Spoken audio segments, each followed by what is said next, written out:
The all-new BMW 3 Series Touring. We already shown you the sedan. Now it's time for the estate in exterior and interior and what we can expect from driving it. Here on Autogefühl in Full HD, full screen and full length. Let's go.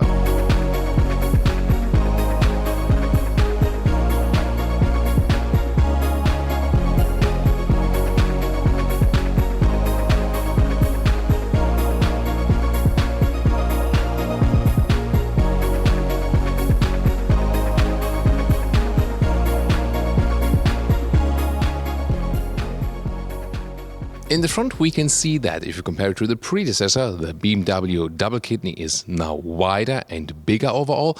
It has those adaptive air intakes, they only open on demand. Headlamps, they are more horizontally drawn and have this kink right there. They start from LED, standard equipment, then optional adaptive LED, and the top one, the one you see here, the laser light for the high beam range of 600 meters. The Touring and the sedan, the front is just the same, it depends on the trim line you have. The length is at 4.70 m, 15'4" or 185 inches. If you compare it to the predecessor, that's about 8.5 centimeters longer. The internal code, by the way, for the sedan G20 and here for the Touring G21. Well, and then we can see here, this is the M Sport model, so a sporty design package here also with 19-inch wheels, very large, but looks of course pretty cool. The color here is Dravid Grey. And of course the Touring, that's a big difference to the sedan as we know it. The roof just continues right there to give you more flexibility with the luggage compartment. Other than that, it's rather a conservative styling here in the side profile. Main design line is right here, just above the door handles. And we can see some nice new design elements right in the trunk. If we take a closer look here, for example, comp structure you can see behind the glass. So some new design elements, but of course front and rear have changed more than the side profile did. The Touring here for the 3 Series also carries over those new tail lamps. We've seen them quite equally with the sedan in a more sculptural three-dimensional style. The whole car is 5 centimeters wider in the front, so the track is 5 centimeters wider, in the rear 2 centimeters wider, and also the rear window here with the Touring is 2 centimeters wider. Overall, a more horizontal stance on the road. And you can still have this split opening here with the rear hatch. We will soon take a detailed look at both of the hatches and of course on the trunk on the inside in the interior part, which will play a major role in this review. This one is, by the way, a 330i, so the same engines as for the sedan. And then you also get 2 real exhaust pipes right there. Again, this one here is the M Sport styling. You can get different stylings, which are more in a sporty way, a more luxurious way. This one then is the sportier styling you would get before you get to an M performance model. In this new generation, the chassis is 25% stiffer and there's a lower center of gravity that promises more agile driving, and the sedan already drove quite decent. Well, it's the same wheelbase, also the very same length, so the driving dynamics will not change with the Touring here, so you can already check out our sedan driving review. And let me tell you something about the available suspensions. There's a base suspension, a new one with progressive dampers. They carry hydraulic cushions, very interesting technology-wise. Then there's a new M suspension, minus 10 millimeters. And then there's an adaptive M suspension, which does not have the new technology, but since it's adaptive anyway, it still has a wider span, a wider variation from comfort to sportiness. And from our experience so far with the sedan, and I said earlier they will drive just the very same, we can recommend either stay with the base suspension or then directly go to the adaptive one, because the M suspension was actually quite stiff, too stiff for our taste for the road, unless you really want that. Gone are the days where a 330i was a 6-cylinder. Now, today, it's a 2-liter 4-cylinder, but it still has some decent performance. And also a nice engine cover right there. The red and the blue cable, by the way, to charge the battery here in the studio. So this one here was 258 horsepower and 5.8 seconds acceleration figure. And there's also a 320i with 184 horsepower. And of course the one we've already tested in the racetrack with the sedan, the M340i This one then is then the 3-liter 6-cylinder with 374 horsepower and 4.4 seconds acceleration figure. There will later on also be a 330e, a plug-in hybrid version, also for the touring. Then diesel side, 2-liter 4-cylinder, 150 or 190 horsepower, and a 3-liter 6-cylinder diesel with 265 horsepower. And only the base entry level engines, so predominantly the diesels, will get a manual gearbox. Most of the other 3 series will be 8-speed automatic gearbox.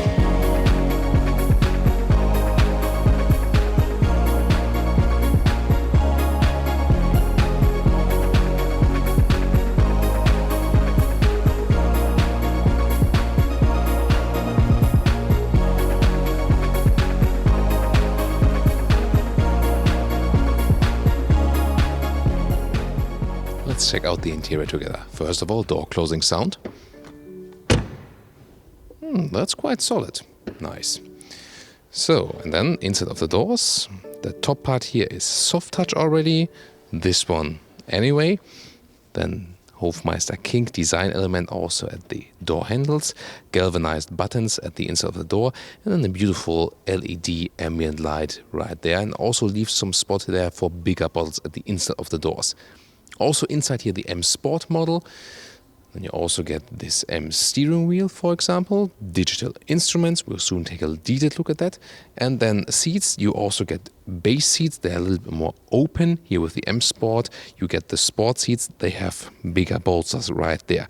There's also base fabric seat available and also a fabric Alcantara mix sportier seat too. This one here is the optional animal skin equipment. Now let's get inside. In the front, sedan and touring are not really that different. This one here is also equipped with a panoramic roof, which is now also a little bit wider. And I'm 1m86 or 6'1". Yes, a frequent subscriber, you already know that, but we always have a lot of people also tuning in maybe just for this video.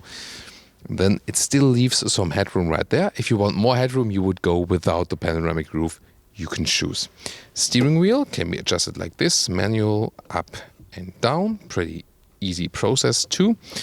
Seat would start manual, but is electric right here, also with electric lumbar support, and manual lengthen the lower seating area. And it's actually a quite nice seating position. It's really standard mid-size sedan or estate, so you can compare it also to the other competitors.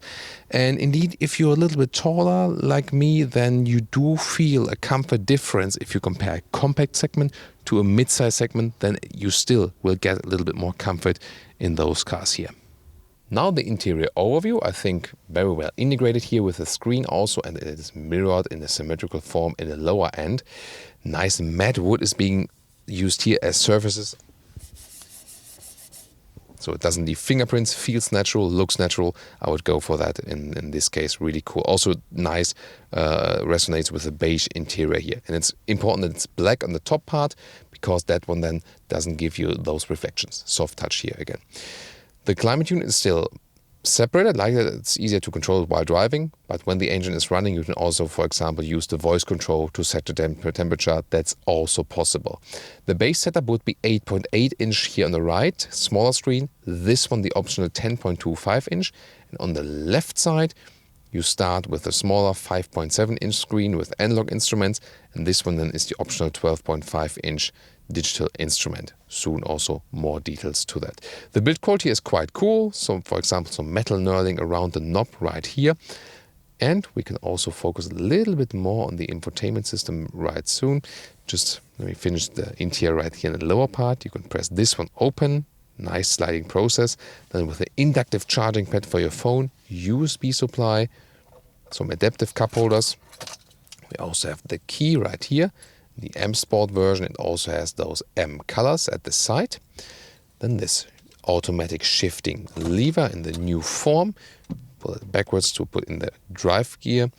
Then start, stop right there to activate the engine and the driving modes. And all of this lower console is very well integrated, rather flat, but there are still physical buttons somewhat. And for the infotainment screen, you either use this turning and pressing knob. You can also write for an address in there if you don't want to use the voice recognition system. At the same time, you can also use touch with the screen. Soon going to show you that right here. So both is possible, redundant controls. Last but not least, we have a middle console where the armrest is very well attached and opens to give you another USB-C. Hey BMW, find me a hotel in Frankfurt. Let's see how that reacts. Which one of the destinations shall I select? So that worked. So this is, one example. It's pretty helpful.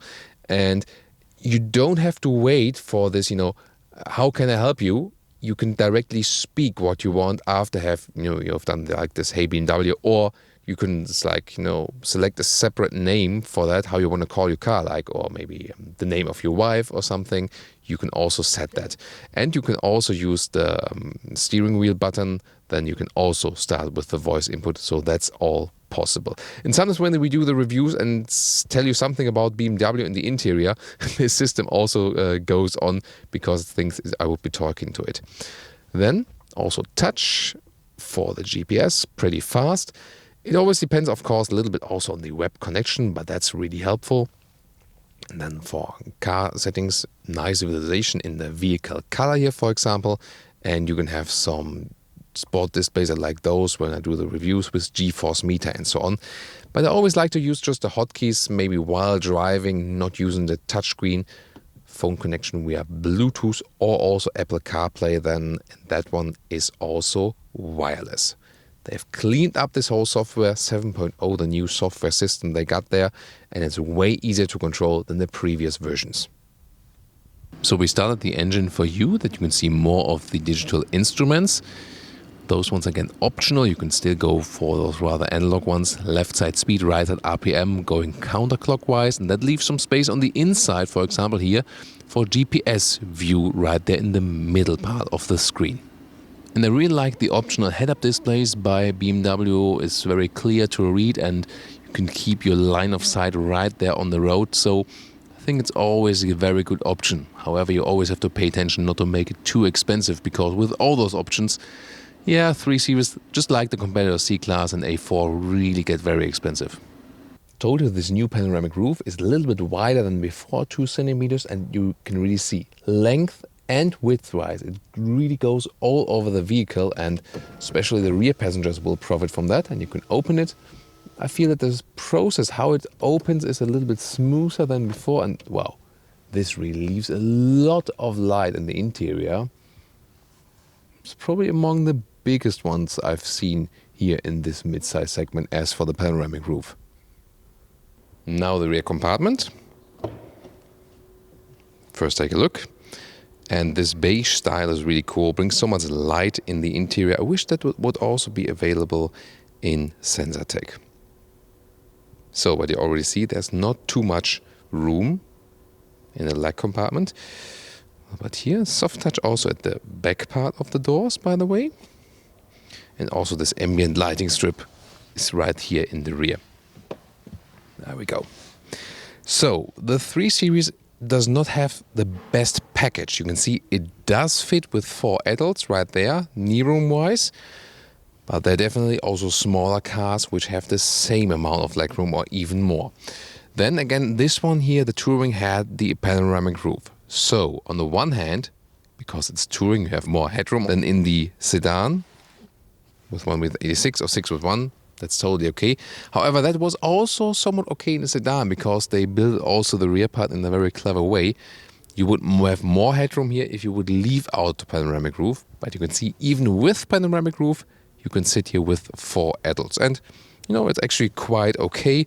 Although you can see my legs stand up here a little bit too much maybe for taller legs. But this mid-size estate or sedan segment is no, let's say, magic package segment.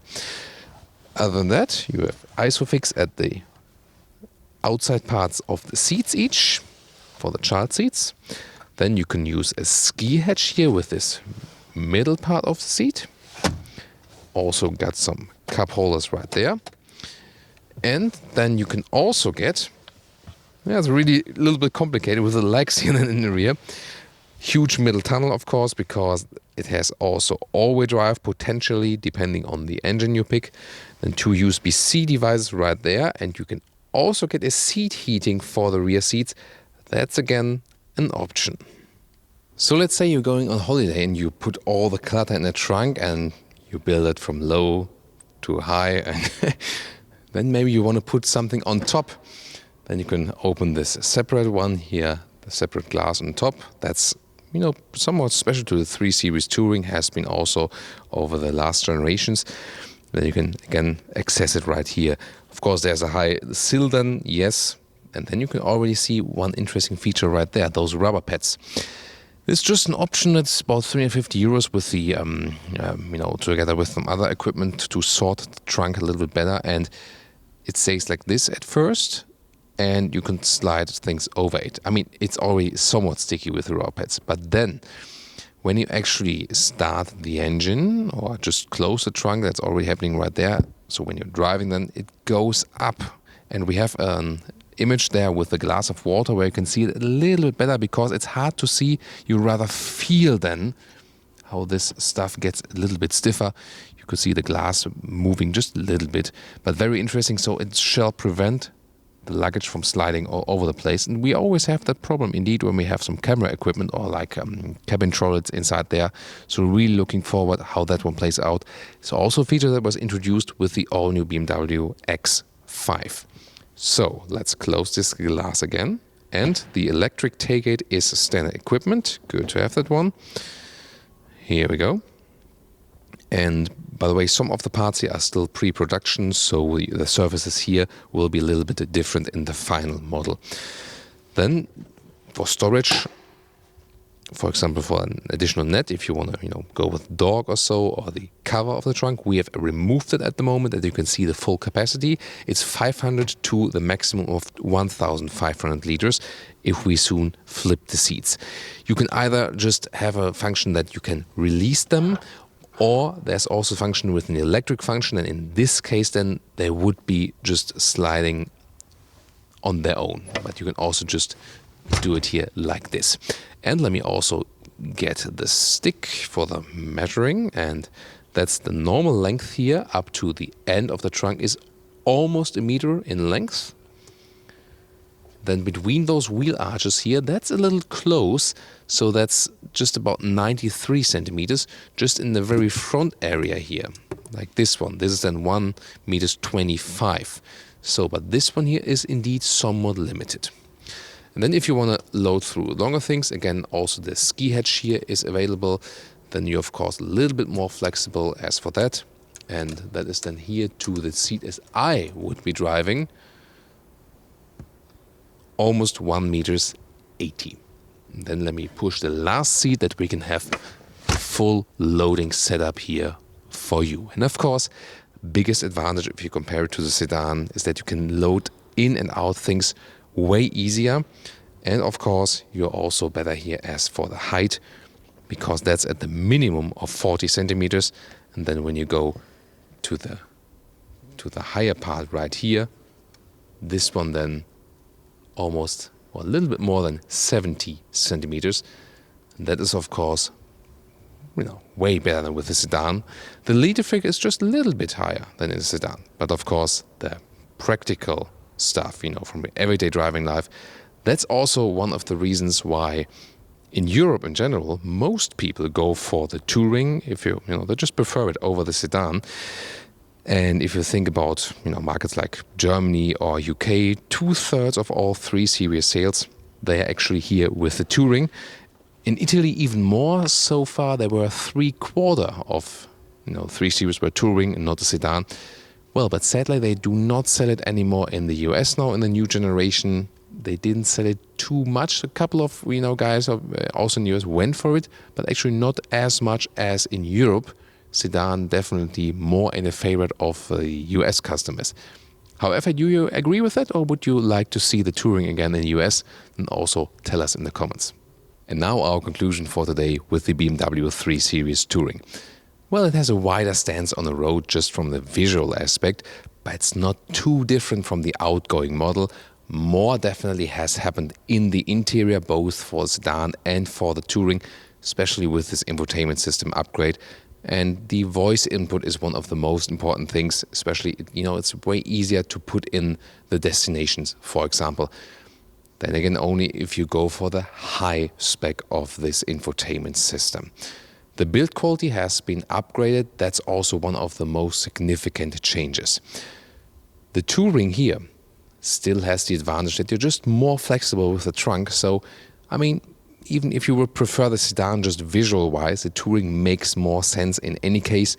And that's also where it's available, especially in Europe. Most people also then decide in favor of the touring. You can see here, it works pretty well with the space you have available.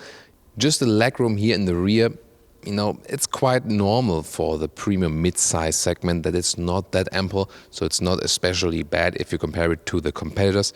But it's just not so much if you compare it to the length of the overall vehicle. It should maybe be a little bit more on the inside. But I think the interior quality upgrades they have done, this is also what you really feel as a change when being with this car. In driving, we've already driven the sedan, and it was pretty agile drive and still a lot of fun to drive this vehicle, no matter if you just have rear drive or then the optional all-wheel drive, depending on the engine. Really looking forward also to drive the new plug-in hybrid. This one will be very exciting. Steering feel, I wonder if they also upgrade a little bit now with maybe the next model generation, because I think it lacked a little bit of steering feel in the very low angle areas. We experienced that with the sedan driving review. Other than that, it was already quite cool, and we can expect from the touring that it drives just the very same way, same wheelbase, almost same weight, same length, and so on. Of course, we want to know what you think of the all-new BMW 3 Series Touring. Are you maybe already an existing customer of this one, maybe have a predecessor? Then please share your experience with this vehicle with our community here. Thanks so much for tuning in, and I really hope to see you at the driving review of the 3 Series Touring, or the BMW Dreier, as we say in Germany. Thanks so much. Tune in again.